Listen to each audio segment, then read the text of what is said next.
All right, let's try it again. We are starting. We've got this little red light. We have to wait for the... there we go. We got the green light. We are on the air. Hi, guys. Sorry to be a couple minutes late, but we had a questionable recording. I wasn't sure it was working, and I'm not a tech guy. Let's get back into it. We're talking about freedom in America, a Constitution, specifically the Bill of Rights. This seems to be under nothing but attack after attack, and we sit back and we let it happen. You know what the hell is wrong with us? Remember yesterday we got into the Second Amendment. We talked about that puppy. We talked about the Fourth Amendment. Remember that one? Yeah. Today, part 3, we're gonna get into other threats to our way of life, to our freedom. Again, I've outlined how government has little to no concern for you or for me, but rather they're on a power trip as they continue to rip our Constitution to shreds, because remember, power corrupts, and absolute power tends to corrupt absolutely. That's a fact. Washington's had too much power for too long. Our governor in my state, too much, too long. Our Bill of Rights is barely standing on its own 2 feet. It's leaning on the wall. And the American people seem oblivious to what's going on here. Even when this hits them right in the gut, they don't seem to feel it. They don't seem to care. For those of you who are in that category, kiss my ass. Tonight we're going over the Fifth and the Sixth Amendments and how their weakening and imminent destruction is, and will continue to affect us all in the future, and not in a good way. Let's get into the Fifth Amendment. You know this one, double jeopardy. You can't be tried twice for the same crime. Sure you can. Hell, it happens all the damn time. There's no protection against it. If the government wants you, they're going to keep coming after you, coming after you, coming after you. If you are exonerated at the county level, the state can nail you and try you again. Same crime, same thing. If they lose you, if you're exonerated, the feds can pick you up. I'm not lying, look it up. The Fifth Amendment is all but torn into a million, apparently unrecoverable pieces. The Fifth Amendment's clause about double jeopardy has been dead for decades. The unconstitutional practice known as dual jurisdiction has been established through precedents, not through Constitution. It allows for a person to be tried for the same crime over and over and over again. In essence, like I said, this is how the government is going to get you. If they want you, that's how they'll get you. It takes only one prosecutor with his nose bent out of joint to make this happen. The news media is pretty good at whipping up a fervor as well. So even if the prosecutor isn't all nose bent, he'll become gung-ho because people are stupid. Americans, look at your neighbor. Look in the mirror. You know what you're looking at? You're looking at an idiot. You guys believe whatever the papers say. So they whip up a fervor in the paper. Boom. That poor bastard is going to be guilty before he's ever gone to trial. Sucks, but we know this. We've watched our cafeteria politicians rip the Fifth Amendment to shreds as acquittal in a county court doesn't prevent the state court from grabbing someone and trying him or her again on the same crime. I told you that acquittal in state courts doesn't prevent the feds from grabbing him or her again. This happens all the time. You know, it brings to mind the case of O.J. Simpson, the football player, actor. Yeah, well, the government managed to try Mr. Simpson twice for the same crime. Let me tell you about it. Don't jump out of your seats. He was found not guilty of the charges. He was found exonerated in the murder of his ex-wife and her little gay boyfriend. But here's what happened. The technicality of the law is that one is criminal and the other is civil. Okay, I'll think about it a minute. The only difference between criminal and civil is that criminal can put you behind bars. Civil, Civil can drain every grain of salt from your body and wipe out everything you've ever worked for. It seems to me that if somebody is exonerated in criminal court, that needs to be the end of it. That needs to take precedence over any civil litigation. Am I wrong? Think about it a minute. You're found not guilty. They couldn't put you in prison. So instead, they'll take your jewelry, your homes, your watch, your bank, because you'll be found guilty, and there's no double jeopardy on civil actions. After you're done, if he wins the lawsuit, they'll come back with a different part of the charge.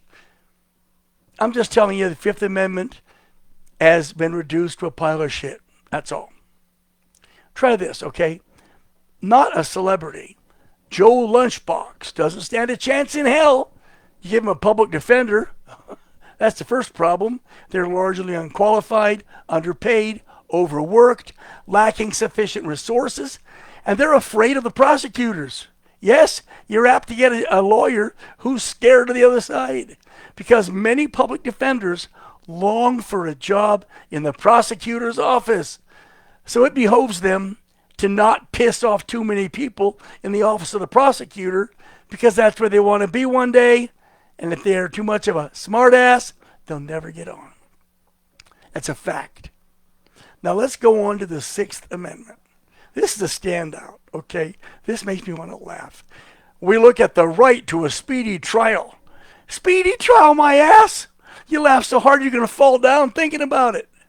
When afforded a typically underqualified, underpaid, overworked public attorney, often fresh out of law school, a speedy trial, it ain't happening unless, of course, the defendant is pushed into a plea bargain. Plea bargain. Far too many plea bargains take place, even when the innocence of the defendant is obvious or the guilt is in serious doubt. You understand? Driven by the defendant's need to return to his normal life, plea bargains are the most prevalent form of injustice practiced in this country. Example, John Doe is accused of rape. He goes before an overworked judge who has a penchant for pre-conviction of any sexually related crimes. Sex offenders are worse than terrorists. So the public defender, less than 2 years out of law school, pushes as hard as he can for a plea bargain. After all, he's facing attorneys from the other side of the bench who are far more experienced, better paid, and have infinitely more resources. Rare is the case when a public defender actually takes a case to trial. In doing so, he puts his job in jeopardy because his boss doesn't want him to spend any money. Trials are expensive. The Office of the Public Defender doesn't have a budget near like that of a state attorney. Let's go on. So he goes to trial.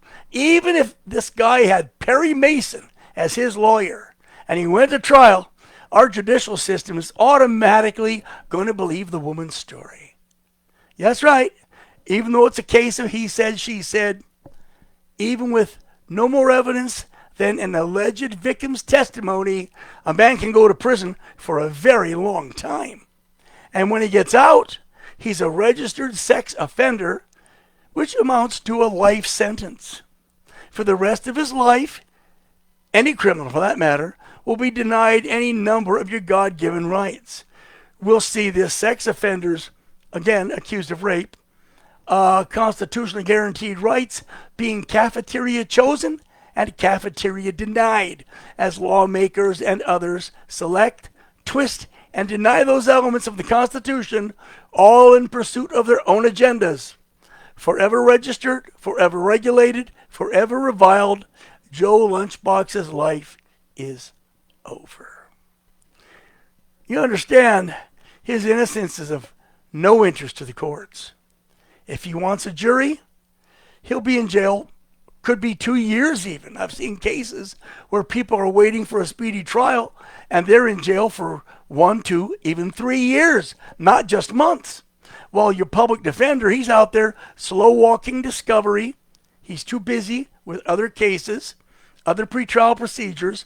He slow walks it, and all too often the public defender assigned to this case will have left his office, gone on to, greener pastures shortly before the trial comes up. So what happens?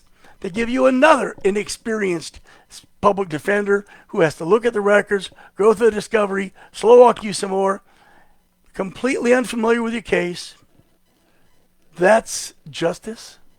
Please, if you think that's justice, you can kiss my ass. And the months and the years go by. Now, let's not blame the public defending lawyer because he or she is working under a caseload 4, 5, 6 times as large as that of any prosecuting attorney. His pay is considerably lower than that of a prosecutor, and he has only a fraction the resources of a prosecutor. It's at best a huge tilted playing field in the game of law and order. And justice is the loser. Joe, knowing he's been railroaded, ends up taking a plea bargain in order to minimize the damage that a conviction would do to his reputation, income, family, and life. I know, it sucks. But the fact is, the Sixth Amendment and that right to a speedy trial, that's about as laughable as the Second Amendment and what we've done to that. Tomorrow, we're going to finish this thing up. We're going to cover the remaining elements. Let me see what I've got on paper here. La, la, la, la, la. We'll cover the rest of the, 10 amendments that make the Bill of Rights. We'll talk about those tomorrow. Thanks for listening. I don't mean to rant, but if you didn't know it, now you do.